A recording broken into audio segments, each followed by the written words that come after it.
बाद स्वागत है आप सभी का। रुख करेंगे खबर की ओर, लेकिन उससे पहले नजर डालेंगे हेडलाइंस पर। दिल्ली में सीएम अरविंद केजरीवाल से मिले नीतीश कुमार। केजरीवाल के आवास पर दोनों नेताओं की हुई मुलाकात। बिहार सीएम नीतीश कुमार ने केजरीवाल से की भेंट।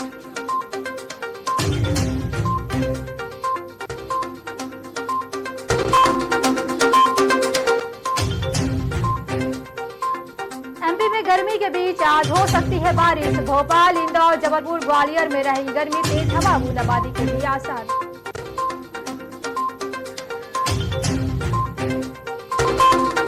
यूपी निकाय चुनाव में बीजेपी की बम्पर जीत। अब 2024 पर नजर। रिजल्ट के बाद 10 दिन में बीजेपी ने 6 क्षेत्रों में की बैठकें। लोकसभा चुनाव का ब्लूप्रिंट है, घर घर करेगी जाएंगे सांसद। प्रयागराज में संगम पर रोप वे बनाने की तैयारी तेज। दिल्ली से आईटी टीम पर करे फिजिबिलिटी टेस्ट। महाकुंभ 2024-25 के पहले होगा निर्माण। प्लेन से तीर्थ कराने वाला मध्य प्रदेश देश का पहला राज्य बना। सरकारी खर्च पर यात्रा के लिए 32 बुजुर्गों ने भरी उड़ान। सीएम शिवराज ने कहा अगली बार जोड़े से कराएंगे तीर्थ दर्शन।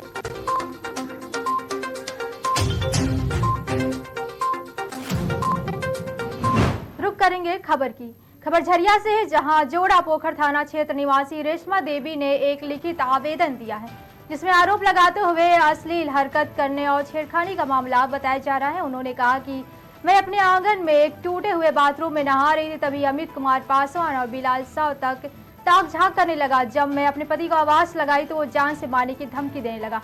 उन्होंने बताया कि ये सब अपराधी किस्म के हैं और कई बार जेल भी जा चुके हैं। हमें अनहोनी का डर है, इस पर अविलंब कार्रवाई की मांग की है। कौन सी जगह ये डिगवा बस्ती है सर। और ये घटना कल का है, 9:30 बजे का घटना है सर। कल सुबह 9:30 बजे मेरी वाइफ नहा रही थी, तो उस समय वो लोग आया 2 लड़का। उस समय उसको मना किए कि इधर से मत जा, तो इतना ही बोले सर। उतना ही बोलने के बाद वो पूरा गाली गलौज देने लगा। बोला कि शाम तक ले तेरा घर हम उजाड़ देंगे। तो सर हम लोग डर उड़ गए, तो हम लोग अब किसी सहायता लिए, मदद मांगे। सब इधर से मदद मिला हम लोग को। और उसके बाद हम लोग सर शाम में यहाँ खाना बना रहे थे, परिवार में रहती, हम तो काम में थे। तो उस समय पत्थर चलने लगा सर। पत्थर चलने लगा तो मेरा परिवार बच्चा उच्चा लेके सब बाहर चल गया मोहल्ला में।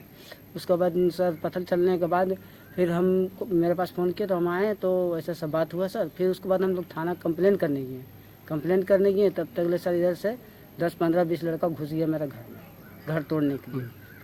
कल रात को तोड़ने लगा। तब उस समय हमको पता चला, तो हम जोड़ापोखर थाना से पीसीआर को साथ में लेके आए। कौन लड़का था? ये लड़का था, एक लड़का खाली नाम जानते हैं, वही मेन है।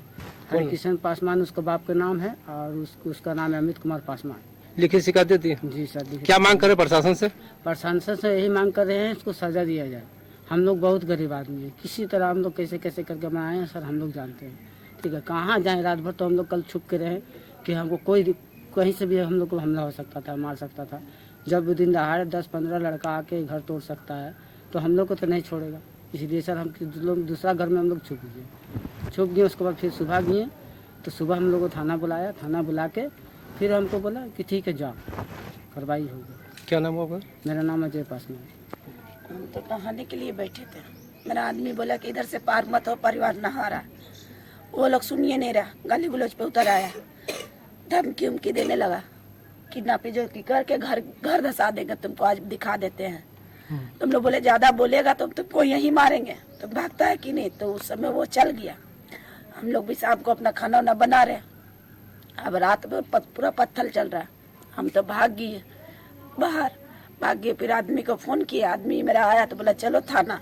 हम थाना गए, थाना से मदद लिए, तब तक पूरा घर गिरा दिया। अब ऐसा हालत में कैसे रहे, कैंची, छुरी और काची बोलते पेचकस लेकर आया था हम लोग को मारने के लिए। कौन था मारने आया था? कौन? अमित कुमार। कहाँ रहता है वो? शिव मंदिर के पास में। अच्छा, तो फिर थाना आया? वो नहीं पकड़ा है, वो भाग गया हम लोग के हाथ से। और एक ठो पकड़ा है, बस इतना जानते हैं। हम लोग को बस मदद चाहिए कि जिस तरीका मेरा हुआ आइंदा नहीं होना चाहिए। हम गरीब आदमी, हम कहाँ जाएंगे बाल बच्चे को लेके। क्या मांग करे प्रशासन से? चित कार्रवाई। क्या नाम है आपका? रेशमा देवी। कौन सी? खबर बोकारो से है, जहां विधानसभा की अनागत प्रश्न क्रियान्वयन समिति एक दिवसीय स्थल अध्ययन यात्रा पर बोकारो पहुंची। वहीं समिति के सदस्य समीर कुमार महंती की अध्यक्षता में बोकारो परिसदन में जिले के विभिन्न विभागों के पदाधिकारियों के साथ बैठक की गई। वहीं इस विधानसभा में प्रश्नकाल के दौरान आने वाले प्रश्नों के निराकरण को लेकर संबंधित पदाधिकारियों के साथ विस्तृत चर्चा की गई। ये दुमका, गिरिडीह, धनबाद और आज बोकारो में अंतिम हम लोग का ये है। और आज का सभापति जो थे चंद्रवंशी जी, उन्होंने आए थे लेकिन थोड़ा तबीयत खराब होने के चलते बैठक में ये कर पाए।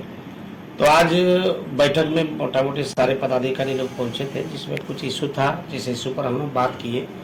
और सारे लोग से हम लोग एक्चुअली सदन में जो माननीय लोग सवाल रखते हैं, 2 लाख 2.5 लाख जनता का आवाज बन के सदन जाते हैं। सदन में जो सवाल होता है उस सवाल का जवाब जो वहाँ दिया जाता है, उसी जवाब के अनुरूप ही आज हम लोग बैठक करते हैं कि वो जवाब जो दिया गया है वो कितना सत्य है और वो उसका स्थिति और परिस्थिति क्या है। उस विषय पर हम लोग सारे विभाग को क्रमानुसार हम लोग उसका ये किए। जितना सवाल था इस क्षेत्र के संबंधित, इस जिला से संबंधित जितना क्षेत्र सवाल था, जिसमें मोटा मोटी एवरेज में जवाब जो आया है सब ठीक ठाक था। तो क्या मुआवजा को लेकर के जो सरकारी जमीन या कुछ जमीन लोगों का था, जो रैयत था, उनका मुआवजा नहीं दिया गया था? उसमें इन लोग को कहना है कि रायत अपना स्वेच्छा से जमीन को दिया था और बाद में उसको मुआवजा मांगा है। लेकिन जो भी है, अगर रायत जमीन दिया है तो उसको मुआवजा मिलना चाहिए।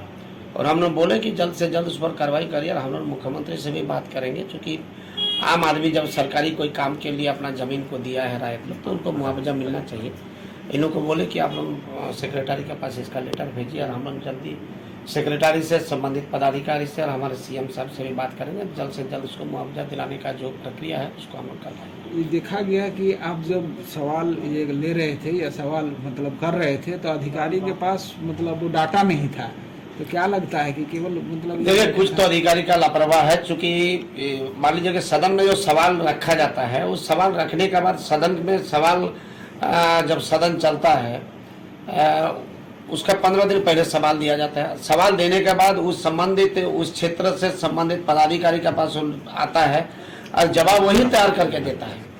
अब जब सवाल उनके पास आया है और आज अगर समिति उनको बुलाया है, तो सारे चीज को उनको स्टडी करके उनको जानकारी लेके यहाँ आना चाहिए। लेकिन बहुत सारे को देखा गया कि उनको मालूम नहीं कि हम किस लिए आए और क्या उनका पास सवाल है। तो ये तो एक लापरवाह है। कुछ पदाधिकारी नहीं पहुंचे तो हम बोले कि उनको कार्रवाई किया जाए, उनको रांची बुलाइए, उनको सवाल करिए क्यों नहीं पहुंचा है। ये है सरकार का ही एक यूनिट बन के हम लोग आते हैं, कैबिनेट के रूप में आते हैं। और अगर यहाँ पर कोई अनुपस्थित रहता है तो हमको लगता है कि ये 2 कारण है, या तो ये उनका लापरवाही है और नहीं तो जवाब देने के लिए वो कतर भाग रहा है। ये दुमका खबर बोकारो से है, जहां इस्पात संयंत्र के नगर सेवा भवन पर झुग्गी झोपड़ीवासी सह फुटपाथ दुकानदार महासंघ के बैनर तले प्रदर्शन घेराव किया गया। बता दें कि सैकड़ों झुग्गीवासी और फुटपाथ दुकानदार इस मौके पर शामिल रहे। वही प्रदर्शन के मार्गदर्शक और महासंघ के संरक्षक कुमार राकेश ने कहा कि देश में विभिन्न शहरों में किसी के पूरा पुनर्वासित करने का काम किया गया है। शहरी भूमिहीन कानून के तहत सेक्टर 12 के झुग्गी वासियों को पुनर्वासित किया जाए। साथ ही प्रबंधन को गरीब फुटपाथ दुकानदारों की समस्या पर सहानुभूति पूर्वक विचार करना चाहिए। आज प्रदर्शन कर रहे हैं, क्यों, क्या कारण पड़ रहा है? बोकारो इस्पात संयंत्र के संपदा न्यायालय ने एक आदेश जारी किया है कि 22 मई 2023 को sector 4 city centre, Lakshmi market और सेक्टर 12 जो हवाई अड्डा के 4 दीवारी के समीप जितनी झुग्गी झोपड़ी की दुकानें हैं या जितने फुटपाथ दुकानें हैं उनको तोड़ दिया जाएगा। तो उसी के खिलाफ ये हम लोगों ने अनिश्चितकालीन प्रदर्शन आज शुरू किया है। यहाँ सुबह में काफ़ी संख्या में लोग आए थे, अभी फिर इधर उधर गए, फिर आएंगे लोग। और ये आंदोलन तब तक जारी रहेगा जब तक जो है हमारी मांगें पूरी नहीं होगी। ये अनिश्चितकालीन आंदोलन है और हम लोग अपनी मांगें मनवाने के बाद ही और सबको अस्थायी कराने के बाद, और अगर आपको उजाड़ना है तो उसके पहले आपको सबके लिए वैकल्पिक व्यवस्था करनी ही होगी। यानी अनिश्चितकालीन है तालाबंदी की मतलब आपका 1 दिवसीय है? अभी तो हम लोग अनिश्चितकालीन मान करके चल रहे हैं। अगर हमारी मांगों पर सहानुभूतिपूर्वक विचार करने के लिए तैयार होगा प्रबंधन, तो हम लोग जब भी तैयार हो जाएगा तो खत्म कर देंगे। तो दोनों गेट पर आप लोग बैठे रहेंगे? हाँ, दोनों गेट पर हम लोग बैठे रहेंगे। अभी कैसे निकलेंगे बाहर? अधिकारी निकले नहीं निकले, हमारी मांगे मान लेंगे तो निकलेंगे, नहीं तो आप अंदर ही रहेंगे? हाँ, अंदर ही रहेंगे उन लोग और हम लोग बाहर रहेंगे। जब तक हमारी मांग नहीं मानी जाएगी हम लोग जो है यहाँ पे बैठे रहेंगे, धरना देते रहेंगे। ये धरना है और प्रदर्शन भी है, और ये मतलब हमारी मांगे मानने तक जारी रहेगा। धुंध डम्पढ़ा में और बार बार तोड़ देता है, तो हम लोग कैसे रहेंगे? गाछ वृक्ष सब कटा गया है, वही घाम में रह रहा है, तभी आदमी तोड़िए देता है, तो हम लोग कहाँ जाएगा? कहाँ जाएगा हम लोग? तो क्या चाहते हैं? चाहते हम लोग के एलू डरम नहीं चाहता है, हम लोग का जगह दीजिए, बैठाइए, कहाँ बैठाइए, वोट जाइए, हम लोग वोट जाएगा, बस हम लोग का और कुछ नहीं चाहते। नाम मिसेस देवी, सपना देवी। ये बताइए कि खबर बोकारो से है, जहां मेडिका ग्रुप ऑफ हॉस्पिटल के द्वारा बोकारो के होटल हंस रेजेंसी में एक आयोजन किया गया, जिसमें प्रेस कॉन्फ्रेंस के संबोधित करते हुए निदेशक मंडल के उपाध्यक्ष डॉक्टर विकास कपूर ने कहा कि मैं झारखंड के बोकारो शहर में आया था। वहीं जानकारी देते हुए डॉक्टर ने बताया कि प्रदूषण के कारण हड्डी का रोग कम बल्कि हार्ट का रोग ज़्यादा बढ़ गया है। वहीं स्पोर्ट्स के मामले में झारखंड नंबर 1 है। वहीं झारखंड से जितने लोग भी आते हैं उन्हें घुटने के रोग से हमने निजात दिलाया है। ये बताइए कि किन इलाकों में आप घूम रहे हैं, झारखंड के इलाकों में, जहां रांची से आप आ रहे हैं, अभी बोकारो भी आया, अन्य क्षेत्रों में भी आप जाएंगे जहां जाना होगा। क्या लगता है कि यहाँ पर इस तरह के रोगियों की संख्या क्यों ज्यादा होते जा रही है? इंडस्ट्रियल एरिया होने के नाते ज्यादा हो रही है या प्रदूषण के नाते ज्यादा हो रही है? क्यों हो रही है इस तरह से? देखिए, प्रदूषण के कारण हड्डी का रोग कम होता है, प्रदूषण के कारण फेफड़े का रोग होता है, हार्ट का होता है। लेकिन झारखंड जैसे जैसे विकसित होगा वैसे वैसे रोड बनेगा, आबादी बढ़ रही है, रोड ट्रैफिक एक्सीडेंट्स होंगे, ट्रॉमा होगा, तो ट्रॉमा मतलब ऑर्थोपेडिक्स। दूसरा, खेल कूद में झारखंड नंबर 1, हॉकी में नंबर 1, कबड्डी में नंबर 1। तो आज की तारीख में झारखंड से जो लोग आते हैं, कितने लोगों की मैंने घुटने की लिगामेंट की सर्जरी की है, जमशेदपुर से, आपके रांची से, सुपरस्टार खिलाड़ी हैं सारे, और वो खेलने के बाद हमारे ऑपरेशन के बाद जाके जिम्नास्टिक्स में, हॉकी में देश को रिप्रेजेंट करते हैं। तो ये भी एक झारखंड का बहुत बड़ा योगदान है। खेलेंगे तो चोट लगेगी। फिर एज, जैसे आज जब हमारा देश आजाद हुआ था तो आयु थी 30 से 40 वर्ष, आदमी 40 के बाद 70% लोगों की डेथ हो जाती थी। आज है आयु 70 वर्ष, कल को होगी 80 वर्ष। 80 वर्ष की आयु में घुटने खराब होंगे, कूल्हा खराब होगा, हार्ट की प्रॉब्लम होगी। जैसे जैसे बढ़ेगी वैसे वैसे इलाज की आवश्यकता होगी। आज हमारे देश में 20% आबादी ओल्ड एज में है, 65 के ऊपर है। 2040 में 40% होगी। 40% लोगों के अगर घुटने खराब होंगे, जो कि 150 करोड़ का 40%, 60 करोड़ लोगों के अगर 2 घुटने खराब होते हैं तो 120 करोड़ घुटनों का इलाज हमें करना है। आने वाले समय में इतनी बड़ी महामारी आ रही है, अगर उनको हमें चलाएंगे नहीं तो हम सारा दिन बैठ करके उनका पैर दबाते रह जाएंगे। 5 आदमी की जरूरत पड़ेगी। एक ओल्ड एज आदमी पे 5 लोगों की आवश्यकता है अगर उनके घुटने का और हिप जॉइंट का इलाज नहीं किया जाए, उनके स्पाइन का इलाज नहीं किया जाए। आने वाला वो समय है। तो समाज को स्वतः स्वचालित बनाने के लिए इस तरह की इलाज की आवश्यकता है। तो सिर्फ झारखंड में नहीं, पूरे देश में आवश्यकता। मतलब विकास की वजह से हड्डी रोग की समस्या बढ़ रही है। विकास की वजह से एक तरफा विकास है, जहाँ पे लोग अब घर लौट करके खेलते नहीं है, नेटफ्लिक्स देखते हैं, अमेजन देखते हैं, वी अलग अलग तरह के वो देखते हैं। तो लोगों का शाम को निकलना, मिलना, चलना फिरना, व्यायाम करना खत्म होता जा रहा है। जब जीवन से व्यायाम खत्म होगा तब ओबेसिटी बढ़ेगी। आपको मैं बताऊं कि डायबिटीज का रोग जो पहले सिर्फ ओबीस लोगों में होता था, फिरना, व्यायाम करना खत्म होता जा रहा है। जब जीवन से व्यायाम खत्म होगा तब ओबेसिटी बढ़ेगी।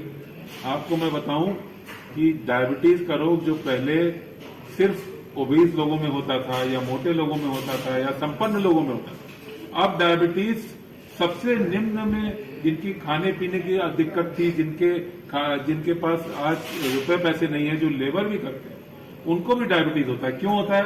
क्योंकि वो चीजें खाते हैं जो समाज में आसानी से मिलने लगे हैं।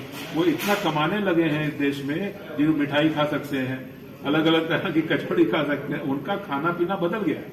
तो इवन जिनकी लो सोशियो इकोनॉमिक ग्रुप है, जो मेहनत करके काम करते थे, अब वो भी डायबिटिक होते जा रहे हैं। तो आप उसी तरह से उनको भी जोड़ के रोग होते जा रहे हैं। तो ये जो प्रकोप आ रहा है ना हमारे देश में आने वाले समय में, जिनको डायबिटीज होगा उनको हड्डी का रोग होगा, जो चल नहीं पाए, जिनको ओबेसिटी होगी, मोटापा होगा, उनको हड्डी का रोग होगा, जो घर में ज्यादा समय तक रहेंगे और उनको देखने वाला कोई नहीं होगा, अगर वो सूर्य की रोशनी नहीं मिलती है, उनको विटामिन डी नहीं मिलेगा, हड्डी मजबूत नहीं होगी, गिरेंगे, कूल्हा टूटेगा। कई तरह के रोग एज के संग बढ़ेंगे और जैसे जैसे एज बढ़ेगी इससे फर्क नहीं पड़ता है कि वो संपन्न है या संपन्न नहीं है, ये रोग होंगे।